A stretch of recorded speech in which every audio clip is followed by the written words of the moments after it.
Oi, eu sou a Letícia Antônio e esse é o Desenhando a Cena. É um pequeno compartilhamento sobre princípios da linguagem visual aplicados à cenografia. E quando eu falar aqui em cenografia, eu estou me referindo principalmente à cenografia teatral, mas esses princípios são bem amplos, eles podem ser utilizados para cenografias de outro tipo, como de show musical, de feiras, de estandes, de eventos no geral, e também no audiovisual, sempre considerando as particularidades de cada linguagem. Eu vou usar como referência o livro Cenografia Brasileira, do Cerrone, em que ele faz uma abordagem de alguns pontos principais sobre a cenografia, e ele também fala sobre cenógrafas e cenógrafos brasileiros, trazendo um pouco da obra de cada pessoa, contextualizando com imagens e com uma breve trajetória, então é um livro bem interessante. E eu também vou usar o que é cenografia, da Pamela Howard. Os dois são do selo Sesc. E nesse livro ela fala um pouco da experiência dela e ela aborda pontos bem fundamentais para você começar a pensar um projeto, como você começa a abordar um espaço vazio, como você aborda o texto, como você lida com as pessoas que estão em cena, com os figurinos, vários fatores que compõem o projeto da cenografia. E eu também vou usar o livro do Donis Dondes, Sintaxe da Linguagem Visual, que é a base para falar dos pontos da linguagem visual mais para frente. Eu vou falar brevemente de um conteúdo teórico bem amplo sobre cenografia, depois vou falar dos princípios da linguagem visual que estão no livro do Dondes, e depois contextualizar tudo isso com análise de um projeto para uma montagem hipotética, um projeto meu que foi um exercício feito durante a escola de teatro. Começando com a provocação de definir o que é cenografia, a gente já se depara com o fato de que não existe uma definição que dê conta desse termo, assim como não existe uma definição única para o que é teatro. Mas a gente pode começar falando da etimologia da palavra, que é escenigrafia, que significa desenho de cena. O Cerrone define a cenografia como a dramatização do espaço, sempre complementada pela atuação. Isso porque a cenografia ela não existe isoladamente, ela tem que estar dialogando com o restante da encenação, porque senão você pode ter algo que é muito bonito plasticamente, mas que se não serve a narrativa, se não serve para contar a história, para complementar todos os outros elementos em cena, então aquilo não é uma boa cenografia, vira uma coisa meramente visual, plástica. No livro da Pamela Howard, ela traz várias definições de profissionais no mundo inteiro sobre o que é cenografia.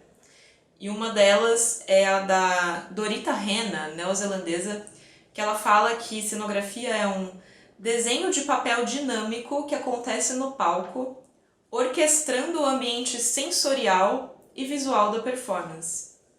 Ou ainda, a gente tem a definição do Yannis Tavores, da Grécia, que ele diz: cenografia é a mediadora visual da troca entre intelecto, espetáculo e público. A própria Quadrienal de Praga, que é o maior evento mundial dedicado à cenografia, que existe desde a década de 60, mudou em 2011 a nomenclatura de Exposição Internacional de Cenografia e Arquitetura Teatral para Quadrienal de Espaço e Design Cênico. E essa mudança reflete um pouco a mudança na maneira de pensar sobre o que é cenografia, ampliando um pouco essa definição para também incluir as mudanças que aconteceram em relação às novas mídias, novas tecnologias e também o uso diferenciado de espaços para a criação de encenações. E o hibridismo de linguagens entre a linguagem do teatro e a linguagem das artes plásticas, ele contribui para esse movimento. Ele vem acontecendo desde os anos 60, quando o teatro passou a incorporar a performatividade que vinha de práticas das artes plásticas, como os happenings, as performances. E tudo isso se tornou uma forma de fazer teatro contemporânea que é denominada por algumas pessoas hoje como teatro performativo. Então, por mais que nem toda montagem que é feita hoje seja teatro performativo, sempre vão estar presentes alguns elementos dessa maneira contemporânea de se fazer teatro. Seja o uso de novas tecnologias e de espaços não convencionais. E principalmente o que essa linguagem contemporânea faz é tentar friccionar a relação entre realidade e ficção, borrar essas barreiras um pouco. E agora, depois dessa contextualização, eu vou abordar alguns princípios gerais da cenografia de acordo com o Cerrone.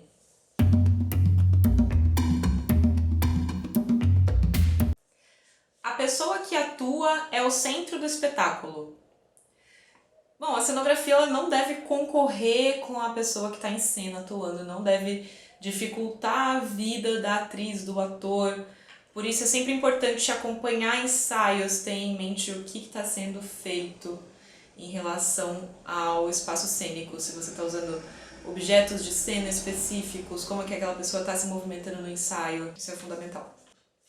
Cenografia não é shopping center.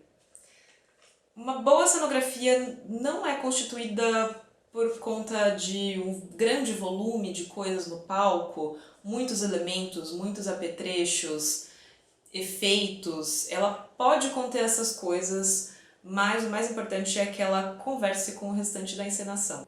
Senão, tudo isso vira apenas um artifício. Cenografia e luz dependem uma da outra. Cerrone fala em fazer cenários em que a luz queira morar. Então você criar texturas, criar reentrâncias, criar algo que seja interessante de se iluminar, que crie uma profundidade, que não fique num plano só. Isso é interessante. Que possibilidades se está criando para que a luz entre no espaço e o transforme? De que maneira a luz enriquece os signos montados pela espacialidade?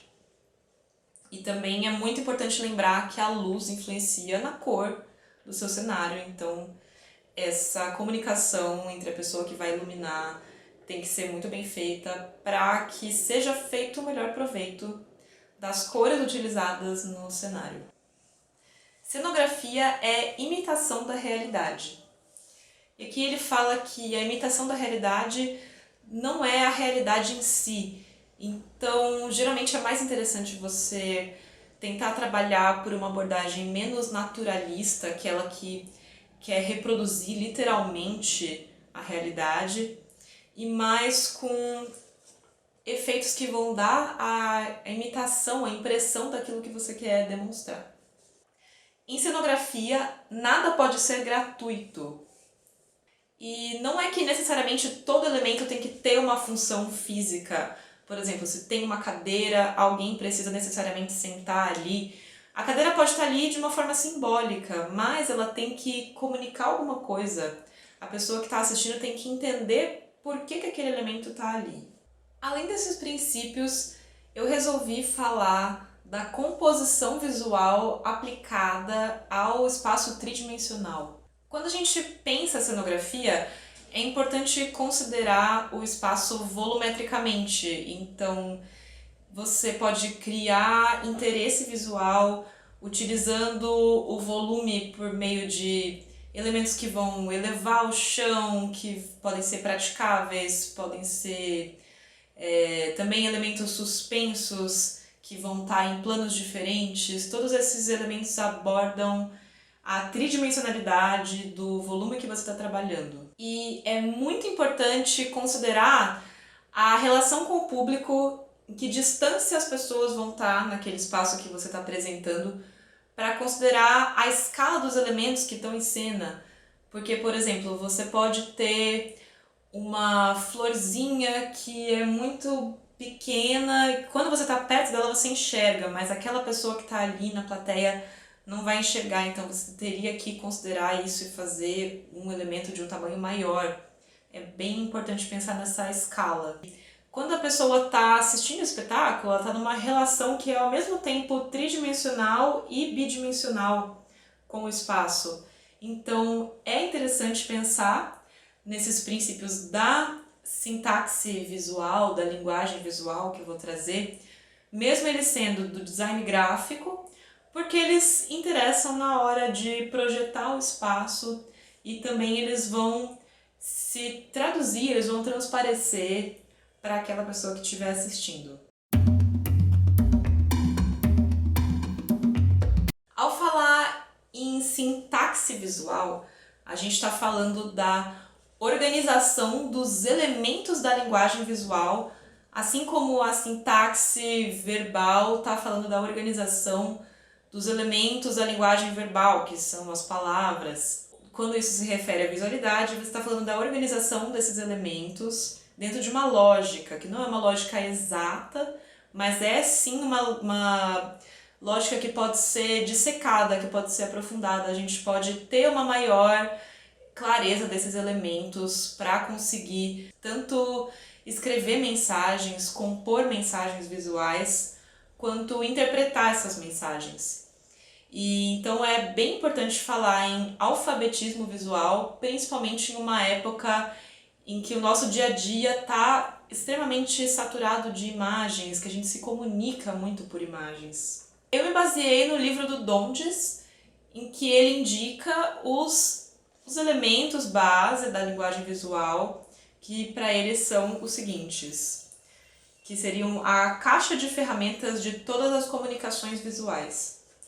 Esses elementos são o ponto, a linha, a forma, a direção, a cor e o tom, a textura, a escala ou a proporção, que são a medida e o tamanho relativos, a dimensão e o movimento. E eu vou falar, a partir desses elementos base, de alguns aspectos de composição que são interessantes para a gente pensar projeto. Eu vou começar a abordar alguns desses aspectos de composição, tendo como exemplo um exercício que foi feito durante a escola de teatro, que é baseado no conto da Chapeuzinho Vermelho. Então a gente tinha a liberdade de usar esse conto como base para criar uma cenografia para essa montagem hipotética da maneira que a gente quisesse. E a gente teria que usar como espaço o Teatro Anchieta, que fica no Sesc Consolação, em São Paulo. Esse exercício ele foi inspirado em uma montagem dirigida pelo Antunes Filho, em que o Serrone fez a cenografia de Nova Velha História, que é uma montagem de 91 que reconta o conto da Chapeuzinho Vermelho. Esse projeto ele foi pensado em 3 momentos distintos. Um primeiro momento, que é quando a Chapeuzinho sai de casa e ela adentra o espaço da floresta.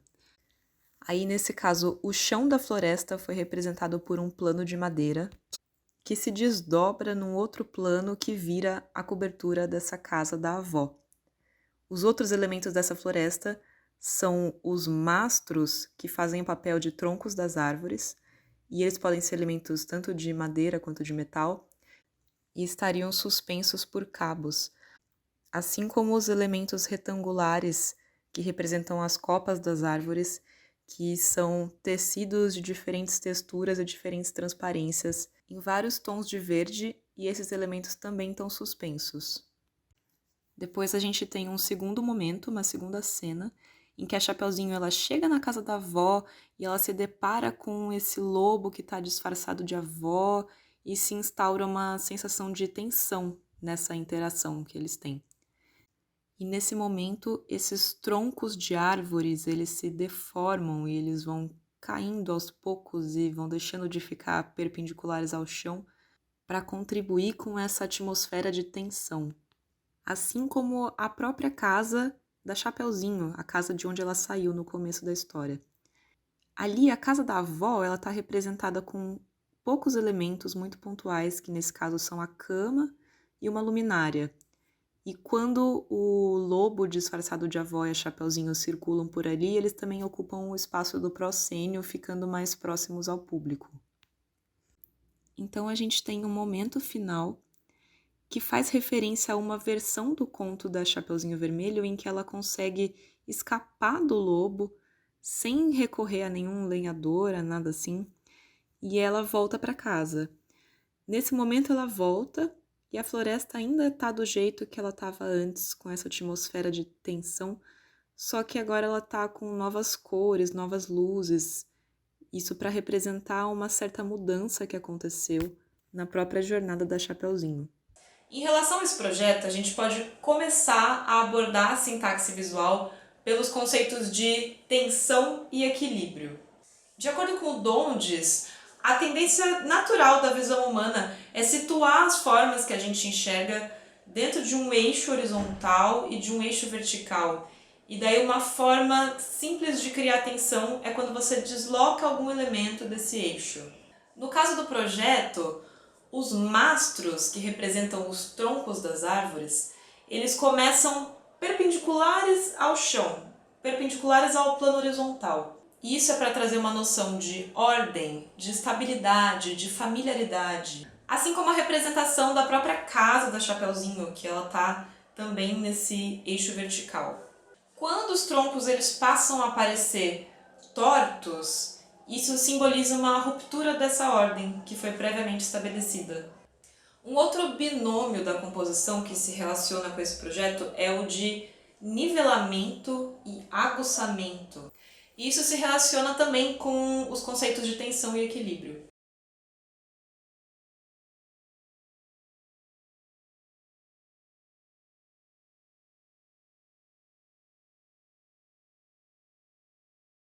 Talvez o mais importante ao aplicar esses conceitos seja ter certeza da intenção. Existe um terceiro estado, que é o estado da ambiguidade, em que não fica evidente se você quis centralizar um elemento ou colocar ele numa extremidade, ele fica ali no meio termo que dificulta a compreensão da mensagem. No posicionamento do que é a casa da Chapeuzinho e a casa da avó, existe a intenção de tornar esses espaços distintos, criando uma polarização entre eles. A gente também pode falar da noção de escala, que é o tamanho relativo dos elementos que estão em cena, ou no caso, no desenho. A intenção desse projeto era tornar a escala proporcional ao corpo das pessoas que estão ali atuando.